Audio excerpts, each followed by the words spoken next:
It is time for sports. It's time to bring in Mike Cozzi. Good morning, Mike. Good morning. Well, we've got some things to talk about. Yeah, we got a few. Some of them don't make sense, but that's the usual. All right, well, I'll start off with the fact that Phillip Rivers and the Chargers are parting ways.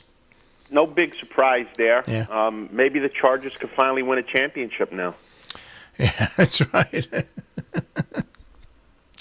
That's my first one, and then my second one is Major League Baseball. Yep. They're looking at playoff expansion, and what it looks like to me is almost like a reality TV show. What's first of all, let's talk about what it is. It's pretty amazing. It's ridiculous.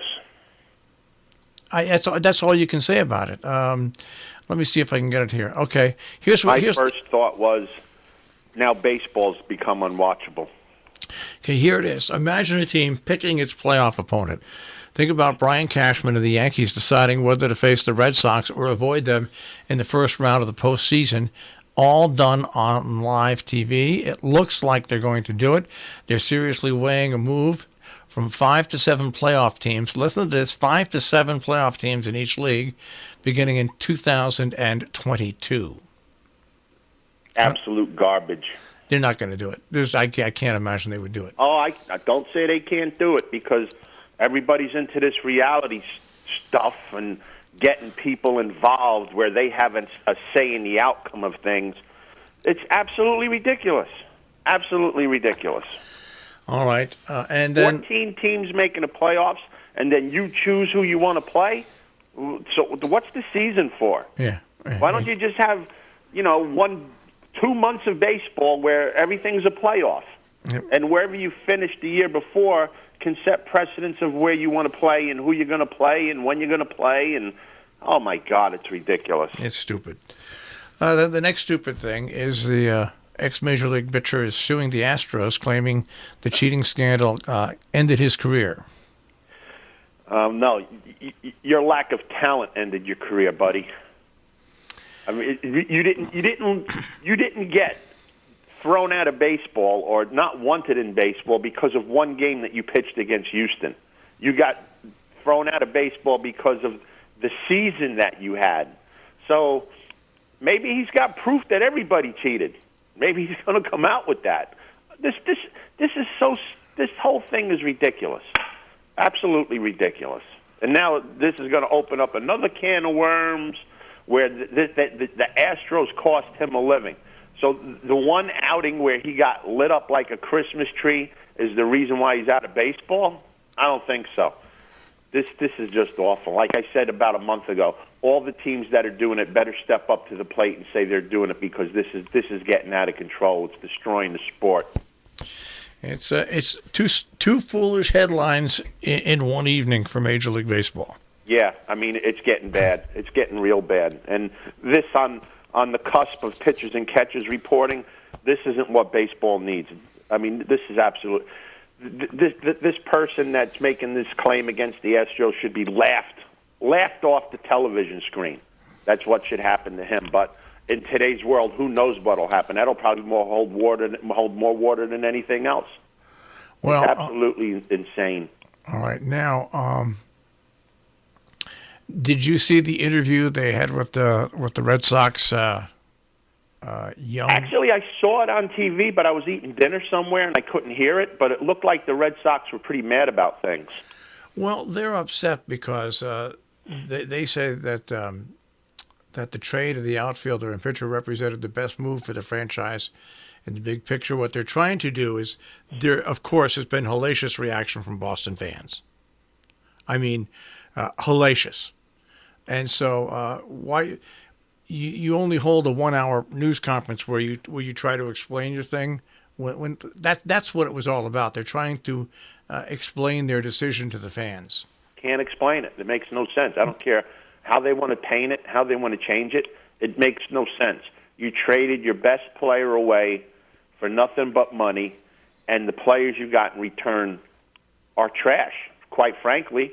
I mean, I'm not knocking the players, but there's no way that you could mold any of them together to make the Mookie Betts that's left. Two of them, I think, two of them are prospects, and one is an average player at best. But then they still owe big. They have to still pay. They got to pay half of Price's salary. Yeah, it's the chief baseball officer, Chaim Bloom, and he looks like he's about 12 years old. Did the press conference. Even the major guns didn't come out. They put this kid out there to face the questions. They didn't want to catch the fire. Yeah. No matter how you look at it, it was a not well thought out decision. Trying to get rid of Mookie Betts if you can't pay him, but you work out a better deal than what they did with the him and the big pitcher they bought into, which was not a big success for them.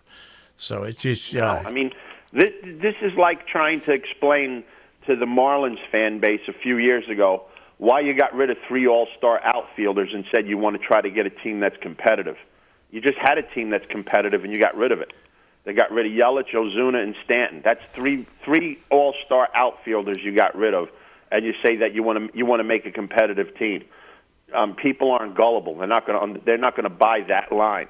And the same thing with the Red Sox fan, who have tasted success for the last 20 years, and now you get rid of a homegrown player who is the best player on the team for absolutely nothing. How are they supposed to swallow that, especially when they're paying exorbitant prices for tickets and whatever else they do in the stadium, and you're telling them that the team is trying to save money. Meanwhile, you want your fan base to just shell it out and come. Yeah. The best thing for the Red Sox fan to do this year, because the Red Sox, let's face it, they're not going to be competitive. The best thing for them to do is not show up and hit the team in the pocketbook even more. And if you're a Red Sox fan, you just have to worry. I mean, they've been really one of the best teams in baseball the past 10 years. They've been fully successful, making tons of money. I'd say 20. I'll say, all right, then maybe 20 years. But fully successful for like 25 or 30 years, making big money. Red Sox Nation was formed in that time. And folks, all other baseball clubs now have fan clubs based after this. The big thing that's different about Red Sox Nation, it wasn't a fan club created by the club. No. It was created by the fans. Mm-hmm. I mean, the Red Sox were bad for a long time, and people still showed up. Then they became competitive, and then they became one of the better teams in the league, and getting into a game in Boston was pretty near impossible. But now, like I said, the Red Sox fans can have their day in court. Don't go to the games. Hit them in the pocketbook. That's what they want. Let them feel it even more. They traded away a player for money, so don't give them the money out of your pockets to replace it. All right. Well, so we finally had a day where we got some good stories to talk about. Got another good story to talk about. What's that? The Islanders had a real good game on the road last night against Washington and beat them 5-3, so maybe they're starting to wake up at the right time. Playoffs are only a month away.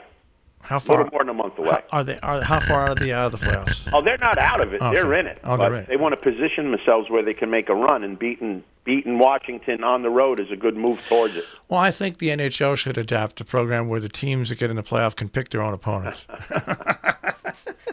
That's unbelievable. That would be like I was a terrible athlete. Okay, terrible. It was just horrible. I like sports. I like to participate, but I knew I was horrible, and I never got insulted when I wasn't picked for the first of teams or anything like that because I knew I just liked to be around my friends and play.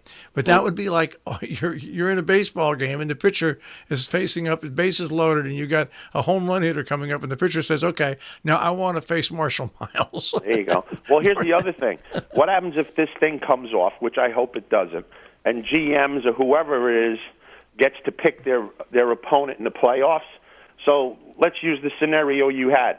The Yankees don't play the Red Sox. They play some lesser team, and they lose. Yeah.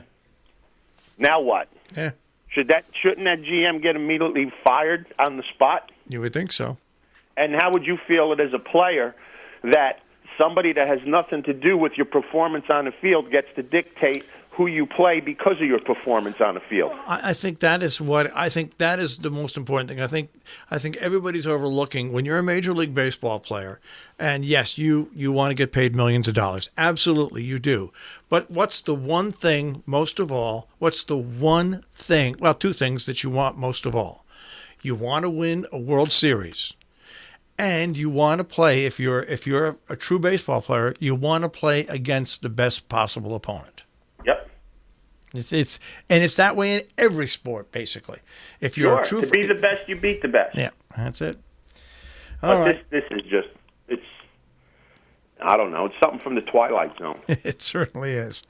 All right, well, we'll return to the Twilight Zone tomorrow, Mike. Have a great day, guys. All right, take care. Mike Cozzi with the Check on Sports this morning here on the Breakfast Club on Robin Hood Radio.